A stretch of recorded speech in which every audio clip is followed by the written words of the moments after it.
Knowledge app पे आपका स्वागत है। मैं मधुर शर्मा।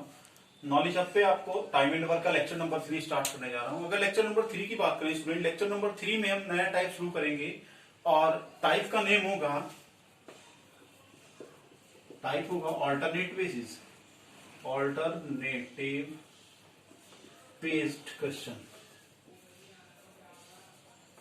अगर स्टूडेंट ऑल्टरनेटिव बेस्ड क्वेश्चन की बात करें तो कह सकते हैं कि इसमें क्वेश्चन बोला जाएगा कि ए और बी एक कार्य को स्टार्ट कर रहे हैं। ए एक दिन कार्य करता है, बी दूसरे दिन करता है। इस तरीके से क्वेश्चन बनता है। तो हम क्वेश्चन देखते हैं क्या है।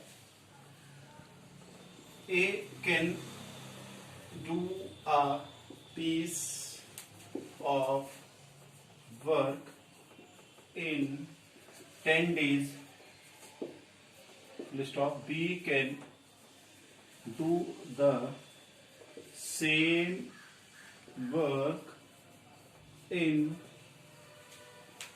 15 days. Then find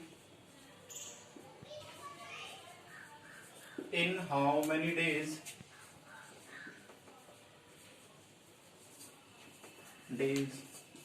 work will be complete if they work on alternative based and work start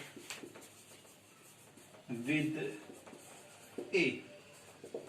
question कहता है student A can do a piece of work in 10 days. A एक कार्य को 10 दिन में कर सकता है. B can do the same work in 15 days. B उसी कार्य को 15 दिन में कर सकता है. Then find in how many days work will be complete if they work on alternative based and work starts with A. Question बनता है स्टूडेंट हिंदी में अगर बात करें कि ए कार्य को 10 दिन में कर सकता है, बी उसी कार्य को 15 दिन में कर सकता है. कितने समय में कार्य पूरा होगा यदि वे बारी बारी से कार्य करते हो और कार्य को ए शुरू करें. यदि वे कार्य को बारी बारी से करते हो और कार्य को ए शुरू करें. तो सिंपल सा कॉन्सेप्ट है स्टूडेंट. मैंने बताया था कि जब भी टाइम एंड वर्क का क्वेश्चन बनेगा आप क्या करेंगे स्टूडेंट, एलसीएम लेंगे. A is equal to 10, B is equal to 15. तो क्या करते हैं स्टूडेंट, जो 10 और 15 है दोनों का एलसीएम लिया वो आया 30. इसको हमने क्या एज्यूम कर लिया, टोटल वर्क. ए 10 दिन में, बी 15 दिन में, दोनों का एलसीएम 30 को हमने एज्यूम किया टोटल वर्क. अब आप एक बात देखिए, ए यदि 10 दिन में 30 कार्य कर रहा है तो 3 वर्क पर डे होगा, और बी यदि 15 दिन में 30 कार्य कर रहा है तो 2 वर्क पर डे होगा. स्टूडेंट आप समझ सकते हैं. यदि 30 कार्य को करने के लिए ए 10 दिन लगा रहा तो 3 कार्य प्रतिदिन करेगा, और बी यदि 30 कार्य करने के लिए 15 दिन लगा रहा तो 2 कार्य प्रतिदिन करेगा. इसको स्टूडेंट हम बोल सकते हैं 1 डे वर्क, या एक दिन का कार्य, या एफिशिएंसी, या कार्य क्षमता बोल सकते हैं. अब क्वेश्चन में बोला गया है कि वे कार्य को बारी बारी से करते हैं. तो स्टूडेंट क्या होगा, पहले दिन कौन आएगा, ए आएगा. वो कितना कार्य करेगा, 3 कार्य करेगा. क्यों, क्योंकि क्वेश्चन में बोला गया वर्क स्टार्ट्स विद ए, कार्य ए के द्वारा शुरू कर दिया जाता हो. तो पहले दिन ए आया, उसने कितना कार्य किया, 3. दूसरे दिन स्टूडेंट कौन आया, फर्स्ट डे ए, सेकंड डे बी आया, उसने कार्य कितना किया, 2. तो स्टूडेंट 2 दिन में कितना कार्य हो गया, 2 दिन में कार्य हो 5.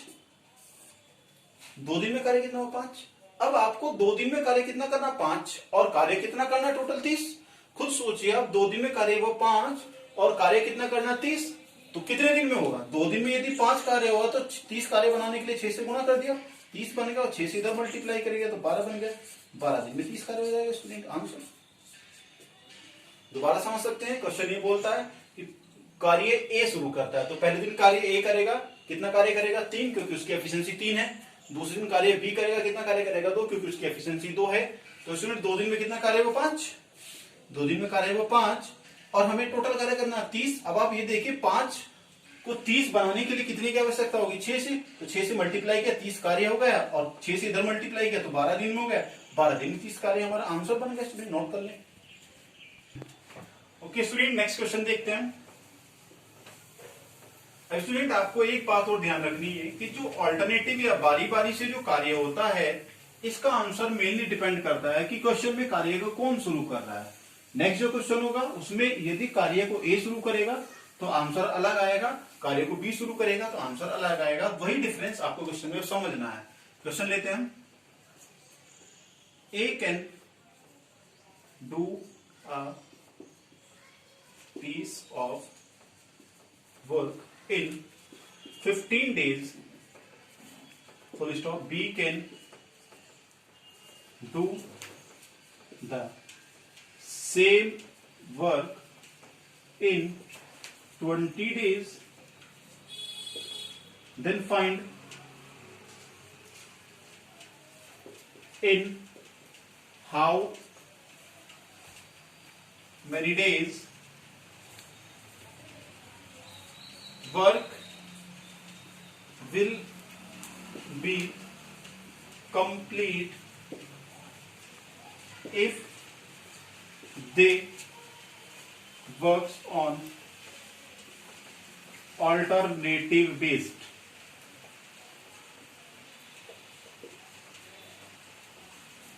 And work starts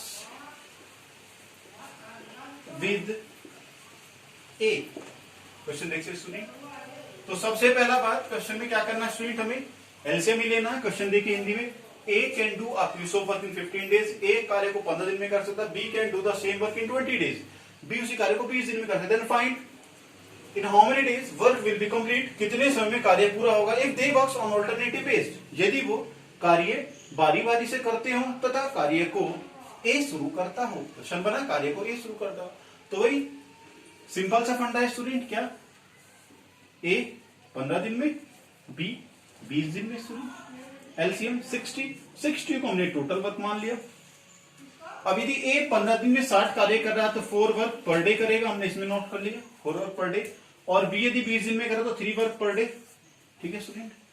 अब क्वेश्चन क्या कहता है स्टूडेंट, क्वेश्चन कहता है कार्य को ए शुरू करता है। यदि कार्य को ए शुरू करता है तो स्टूडेंट पहले दिन कौन आएगा, फर्स्ट डे कार्य पर ए आएगा और वो कितना कार्य कर देगा 4। और दूसरे दिन कार्य पर कौन आएगा स्टूडेंट, दूसरे दिन कार्य पर आएगा बी और वो कितना कार्य करेगा 3। तो 2 दिन में कितना कार्य हुआ स्टूडेंट, 2 दिन में कार्य हुआ 7। अब हमें कराना है स्टूडेंट कार्य 60 और हमारा कार्य आया 7। ध्यान से समझना स्टूडेंट, कार्य हमें टोटल 60 कराना है, हमारा कार्य 2 दिन में हुआ 7। तो क्वेश्चन की कंडीशन बदली। अब आप देखना 60 को 7 को 60 कैसे बनाया जाए। तो हम टोटल स्टूडेंट 60 कार्य नहीं कराते हैं, क्या करते हैं हम 60 से थोड़ा कम कार्य करा लेते हैं। तो क्या करते हैं, हमने इसको 8 से मल्टीप्लाई किया तो 16 डेज में कार्य हुआ 56। तो हमने 56 कार्य करा लिए स्टूडेंट। अब आप बात सोचिए, पहले दिन ए आया, दूसरे दिन बी आया, तीसरे दिन ए, चौथे दिन बी, ऐसे करते करते 16 दिन में हमारा 56 वर्क पूरा हुआ। तो रिमेनिंग वर्क कितना बचा स्टूडेंट, रिमेनिंग वर्क बचा हमारा 4। रिमेनिंग वर्क बचा हमारा 4 स्टूडेंट। अब इसको 4 को कौन करेगा, आप खुद सोचिए। यदि पहले दिन कार्य पर ए आया हो, फिर B, A B, A B, A B, तो 16 दिन कार्य करने के बाद बारी किसकी आई होगी, ए की। 16 दिन कार्य करने के बाद जब 56 कार्य हुआ तो बारी किसकी आई, ए की। और ए के लिए कितना कार्य बचा, शेष 4। रिमेनिंग वर्क को स्टूडेंट हम शेष कार्य भी बोलते हैं। शेष कार्य हमारा कितना बचा स्टूडेंट, शेष कार्य हमारा बचा 4। इसको कौन करेगा, ए। और ए की एफिशिएंसी कितनी है, 4 कार्य प्रतिदिन की। तो कितने दिन लगेंगे स्टूडेंट 4 कार्य करने के लिए, 4/4, क्योंकि ए की एफिशिएंसी 4 वर्क पर डे की और उसके पास शेष कार्य 4 था तो वो 1 दिन में पूरा कर देगा। अब सोचना है स्टूडेंट कि 16 दिन तो यहां लगे और 1 दिन यहां लगा, तो टोटल डेज कितने हो गए, टोटल डेज हमारे 16 + 1 = 17 दिन हो गए। नोट करें स्टूडेंट, क्वेश्चन नोट करें। ओके स्टूडेंट, इसी क्वेश्चन में हम चेंज करते हैं, थोड़ा सा चेंज करते हैं। अभी मैंने बताया था क्वेश्चन स्टार्ट करने से पहले कि ऑल्टरनेटिव बेस या पारी पारी से जो क्वेश्चन बनता है उसमें जो आंसर बनता है वो डिपेंड करता है आंसर कि कार्य को कौन शुरू कर रहा है। अब हमने सेम क्वेश्चन रखा लेकिन एक लाइन चेंज की हमने, ध्यान से देखना, हमने ए की जगह लिख दिया स्टूडेंट बी। क्वेश्चन क्या बना दिया, A can do a piece of work in 15 days, B can do the same work in 20 days, then find in how many days work will be complete if they works on alternative base and work starts with B. Question बना ए एक कार्य को 15 दिन में करता है, B उसी कार्य को 20 दिन में करता है।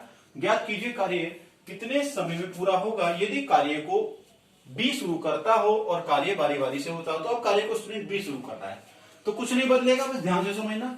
सेम कॉन्सेप्ट, ए 15 दिन में और बी 20 दिन में। स्टूडेंट एलसीएम 60, तो 4 work per day 3 work per day, ये तो मैंने पहले समझा दिया था आपको। ए 15 दिन में यदि बी 20 दिन में, तो दोनों का एलसीएम 60 लेके हम क्या मान लेते हैं, टोटल वर्क 60 मान लेते हैं। अब यदि टोटल कार्य 60 है तो ए 15 दिन में करता है 60 कार्य, तो 4 कार्य प्रतिदिन करेगा। बी 60 कार्य 20 दिन में करता है, 3 कार्य प्रतिदिन करेगा। ये स्टूडेंट हमारी एफिशिएंसी आई ए और बी की। अब क्वेश्चन बदला, क्वेश्चन में बोला गया कि कार्य को बी शुरू करता है, तो पहले दिन कार्य को कौन करेगा स्टूडेंट, बी करेगा। तो फर्स्ट डे कार्य पर कौन आया, फर्स्ट डे कार्य पर बी आया, उसने कार्य करा 3। सेकंड डे कार्य पर कौन आया स्टूडेंट, सेकंड डे कार्य पर कौन आया, ए आया, उसने कार्य किया तो 4। तो 2 दिन में, टोटल 2 दिन में कितना कार्य हुआ स्टूडेंट, 7 कार्य हुआ। 2 दिन में 7 वर्क हुआ, 2 दिन में 7 वर्क हुआ, टोटल वर्क कितना 60।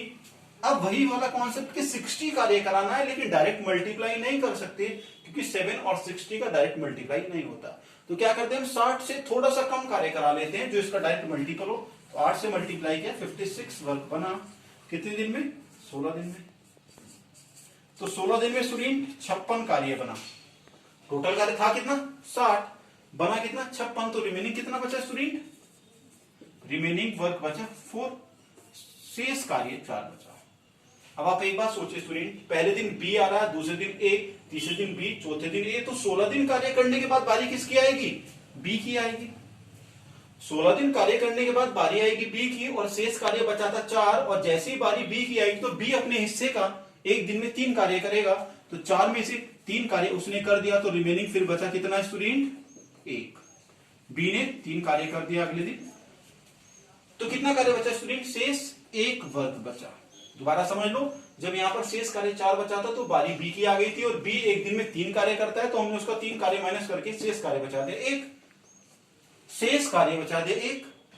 अब इस कार्य को कौन करेगा स्टूडेंट, ए करेगा, क्योंकि बी ने तो कार्य खत्म कर लिया। अगले दिन ए करेगा और ए के पास 1 कार्य है और 4 कार्य प्रतिदिन करता है, तो कितने डेज लगाएगा स्टूडेंट वो, एक कार्य को करने के लिए 1/4। तो टोटल डेज काउंट करते हैं स्टूडेंट, 16 दिन यहां, एक दिन बी ने यहां किया 17 दिन और 1/4 दिन यहां। तो टोटल डेज स्टूडेंट कितना हो गया,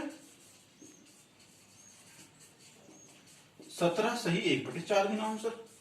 दोबारा समझ लेते स्टूडेंट, यहां तक तो पहले वाला था 16 दिन में 56 कार्य हुआ तो शेष बचा था 4। अब बारी आई थी बी की, बी ने एक दिन में 3 कार्य कर दिया, तो 4 में से 3 गया, बचा 1 कार्य बचा। तो इसको कौन करेगा स्टूडेंट, ए करेगा। और ए की एफिशिएंसी 4 कार्य प्रतिदिन की है, तो 1 कार्य करने के लिए 1/4 दिन, तो 17 दिन, 16 दिन यहाँ, 1 दिन यहाँ, 17 और 1/4 दिन, 17 से 1/4 दिन आंसर। नोट करें स्टूडेंट, नोट करें, नोट करें। नेक्स्ट क्वेश्चन देखते हैं।